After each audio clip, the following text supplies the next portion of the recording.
Name for the record, sir. Frank Sorick. Go ahead. All right, first I would echo Mr. George's request on the sewer authority. Please table that until the new administration is installed and we can appoint real, average, hardworking citizens to the sewer authority. I see too many city employees, too many people connected to the city. I don't think they can be unbiased. So I'm asking, if you want volunteers, I've put my name in for any authority numerous times. I've sent the mayor my request via email. I have a copy of the email if anyone would like to see it. Put me on the board, put any citizen on the board, but make sure they're not connected to the city. I'm betting we can get 5 volunteers right here in the room if we ask. So that's first and foremost. Please table this motion as Mr. George requested. Secondly, when I first looked at the hotel, I immediately thought, what a great idea. $28 million infusion, a building in our downtown.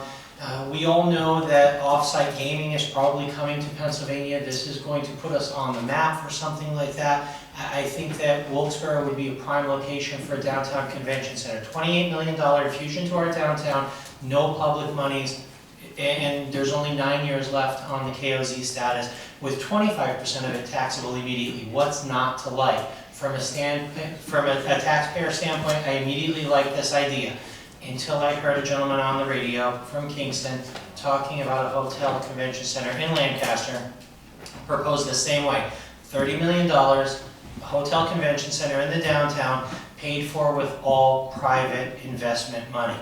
No guarantees given to the taxpayers of Lancaster that that would remain the case.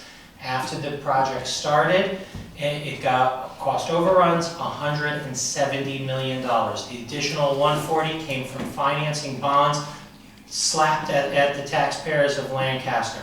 I don't want to see that happen to Wilkes-Barre. We need to ask the company that's involved for written guarantees. Mr. Henry, please make sure that's in the contract, that no public monies, no additional grants, no additional extensions on KOZ, that it will run out, they will not get an extension, they will not request one, and there's no way that, we need an ironclad contract to protect the city of Wilkes-Barre. That's all I'm asking. So if those could be built in, that would be a wonderful thing. Thank you. Mr. Sorick, it's Mike, if you don't mind. Go ahead. That's what we talked about earlier about what we call a reverter clause. In the agreement that's going to be put forward, if this company here does not complete construction of this building, what they're saying they're going to do in the contract, See if I can sign in. with the property. So that's a very important part of this, is the reverter clause. Right. And we've been assured tonight that that will be part of this package. So without that, yeah, I would be skeptical too, but with the reverter clause, we're protecting our citizens, myself included. Right. Okay, so that's a key. But does that reverter clause alone mean that, let's say they get halfway through the project and say, well, gee, we didn't realize a building that this size would cost $170 million. We thought 28 would be enough, so we're going to ask the city for pass-through grants or something like that. If they come asking, we can just foreclose on the hotel even though it's half done and take it back to the city? That's the reverter clause would be that ironclad?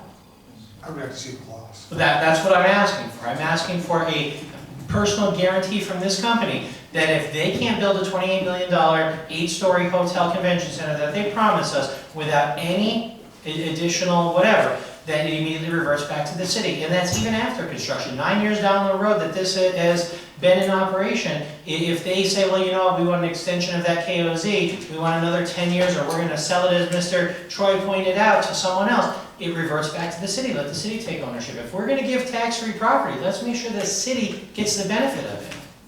That's what I'm asking for, an ironclad contract that they can't do these things, that their proposal of a $28 million infusion with only 9 years, 25% of it taxable immediately, that if they don't live up to that agreement, the initial proposal, that we sweep it back. Mr. Leighton, is that what we're talking about as far as reverter? KOZ, first off, KOZ, you can't extend a KOZ, you can't receive it a second time after you already have it. What if they That sell it? parcel, it doesn't matter. It expires no matter what after 10 years. So whether it's any lot in the city, you can't just get more tax forgiveness through the KOZ program. But reverter clause, is that gonna be on completion of the project? So that. Yeah, that's what it should be on, based on completion with the timely manner. Sure. And you're talking going out 10 years, there'll be 2.5 new councils here by then, you know.